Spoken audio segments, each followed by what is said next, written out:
देखिए बच्चों,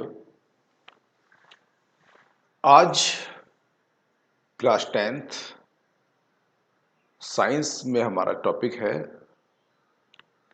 acid base salt. और उसमें कुछ क्वेश्चंस हमारे चल रहे हैं। पीएच वाला टॉपिक चल रहा था हमारा लास्ट वीडियो में, तो उसी से रिलेटेड कुछ क्वेश्चन है। तो ये वीडियो में बता रहा हूँ इस तरह से कि जैसे हिंदी वाला मीडियम वाला हो या इंग्लिश मीडियम वाला, किसी को समझने में कोई परेशानी ना हो। दोनों तरह के मीडियम के स्टूडेंट यहाँ पर इससे अपना बेनिफिट उठा सकते हैं। अब इसमें देखो, एक क्वेश्चन है ये कि हमारे बॉडी का पीएच कितना होता है। तो ये होता है 7.0 से लेकर 7.8 तक होता है। इस रेंज में रहता है। इससे ना तो कम होना चाहिए ना ज़्यादा होना चाहिए। ये कोई एक टेबल दी है यहाँ पर। सिट्रिक एसिड या इसको साइट्रिक एसिड भी कह देते हैं। ये लेमन में या ऑरेंज में या नींबू में, संतरे में मिलता है। खट्टी चीज़ें जहाँ होती हैं जैसे नींबू संतरा है ना, उनमें जनरली सिट्रिक एसिड मिलता है, साइट्रिक एसिड मिलता है। इसी की वजह से खट्टे होते हैं। लैक्टिक एसिड होता है, ये दही में होता है। जब दही खट्टी हो जाएगी तो खट्टापन जो होता है वो लैक्टिक एसिड की वजह से होता है। ऑक्जेलिक एसिड मिलता है टमाटर में। टार्टरिक एसिड मिलता है इमली में, टर्मरिन में।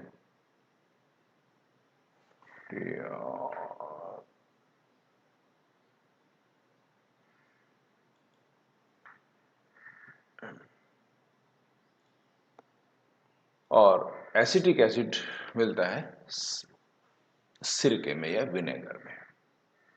ठीक है ना। तो सबका सब हर इनमें सब में अलग अलग एसिड यहाँ पर मिलते हैं।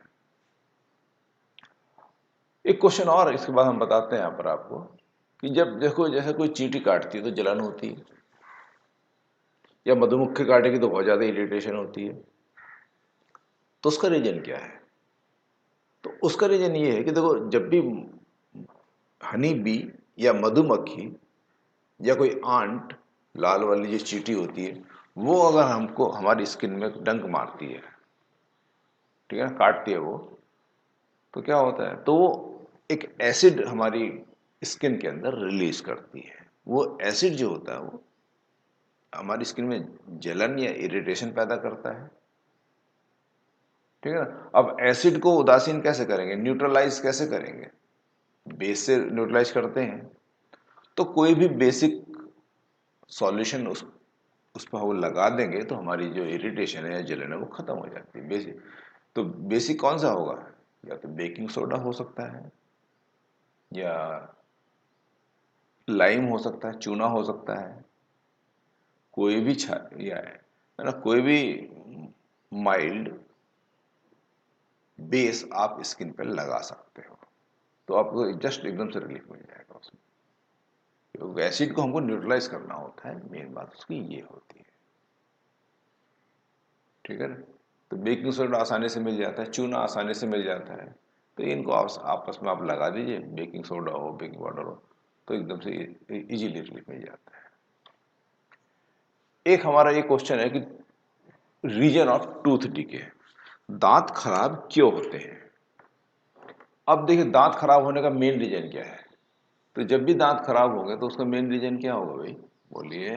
तो इसको हम ऐसे बताते हैं यहाँ पर कि जब भी हम कोई कुछ मीठा खाते हैं तो उस मीठे में जो ग्लूकोज होता है या सुक्रोज होती है, अगर वो दांतों पर चिपके रह जाए तो वो एक एसिड में कन्वर्ट हो जाती है। एसिड में या अम्ल में कन्वर्ट हो जाती है। वो फिर हमारे मुंह के या दांतों का जो इनेमल होता है उसको नष्ट कर देती है। उसको उसी वजह से दांतों में कैविटी डेवलप हो जाती है, गड है ना, दांत खोखली हो जाती है, कैविटी डेवलप हो जाती है। तो क्या करना चाहिए फिर से बचने के लिए? अगर कुछ मीठा खाते हैं तो उसमें दांतों को खाने के बाद अच्छी तरह से साफ कर लेना चाहिए।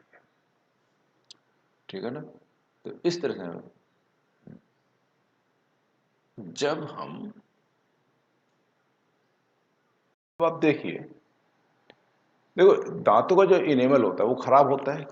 क्या क्या खराब होता है कि जो दांत होंगे, हमारे टीथ हैं, मान लिया हमने दिन में कुछ मीठा खाते हैं, तो मीठा खाने से हमारे जो दांत का जो पीएच होता है, मुंह का जो पीएच होता है, ये जो पीएच होता है इसका, वो होता है 5.5। तो जैसे एसिड बनेगा, तो ये जो एसिड है, पीएच को 5.5 से क्या करता है,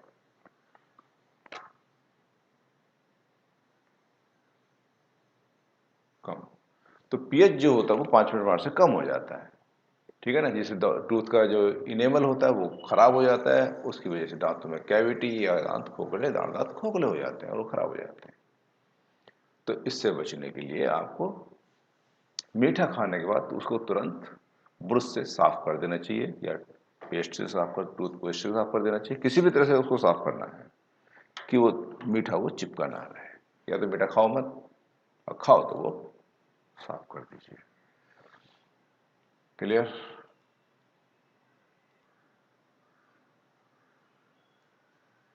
देखो बच्चों, अब जैसे हमारा ये टॉपिक है, अब इसमें पीएच रेंज वैसे पहले ही बताई थी, मगर आप फिर एक बार रिपीट करते हैं इस चीज को। जैसे पीएच स्केल है, 0 से लेकर 14 तक होता है।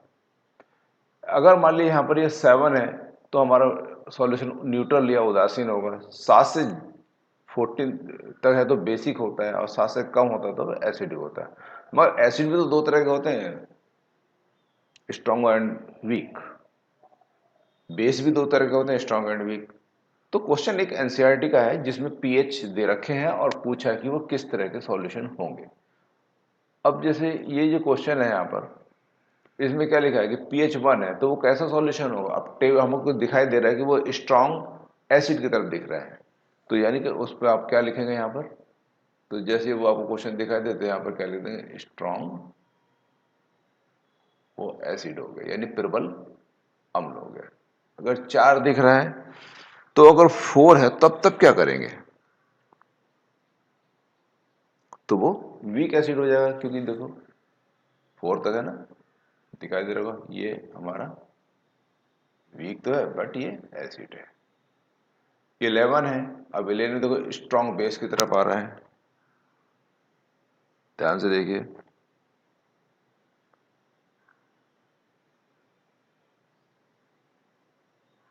बेस कह सकते हैं, अल्कली कह सकते हैं, कुछ भी लिख दीजिए आप इसमें। 7 पर क्या होगा, न्यूट्रल होगा। और 9, ये क्या होगा, वीक बेस हो गया।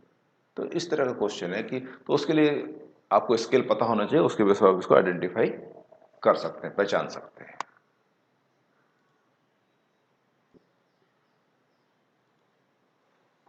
आपने नाम सुना होगा, बिच्छू घास।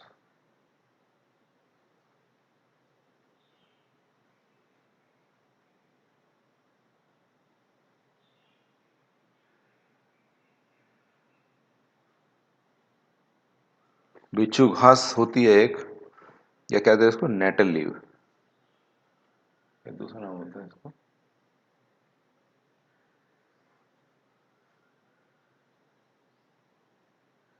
अब ये अगर इस किसी की बॉडी के कांटेक्ट में आ जाए, पहाड़ों पर जाए, तो बिच्छू घास वहां बहुत ज्यादा मिलती है, तो एकदम से बहुत ज्यादा जलन होती है।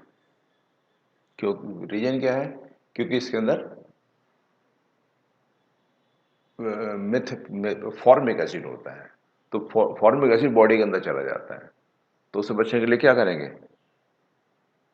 तो वहां से कोई अगर आपको मिल जाए, या तो बेकिंग सोडा ले लो, या फिर नहीं मिले तो एक डॉग प्लांट मिलता है जहां पर ये बिच्छू घास होगी, उसके पास में ही एक डॉग प्लांट रहता है। तो डॉग प्लांट क्या करता है, जैसे ही उसको अपनी स्किन पर रगड़ देंगे, तो बिच्छू घास की जो जलन होती है वो खत्म हो जाती है ना। बिच्छू घास का जो एसिड होता है वो डॉग प्लांट के या डॉग घास से नष्ट हो जाता है। तो इस तरह से वो उससे हम बच जाते हैं, वो सेफ रहता है। कौन सी घास होती है वो,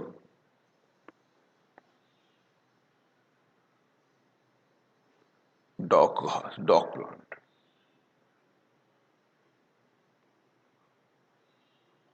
ये डॉग प्लांट।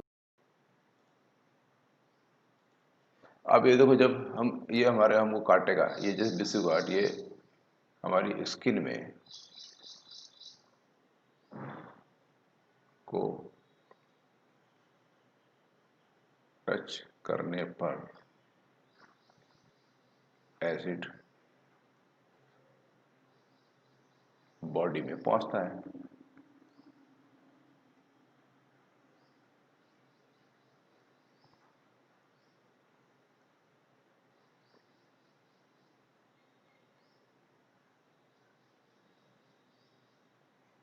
पहुंचता है, जो जलन पैदा करता है।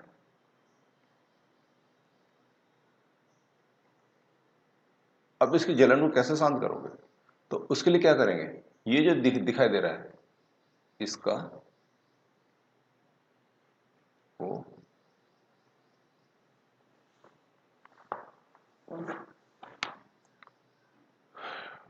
लगा दिया जाता है, का जूस लगा देते हैं, ठीक है ना। इसकी वजह से हमको बहुत ज़्यादा एकदम से रिलीफ मिल जाता है, ठीक है ना। तो इस तरह से हम आप इसको बता सकते हैं।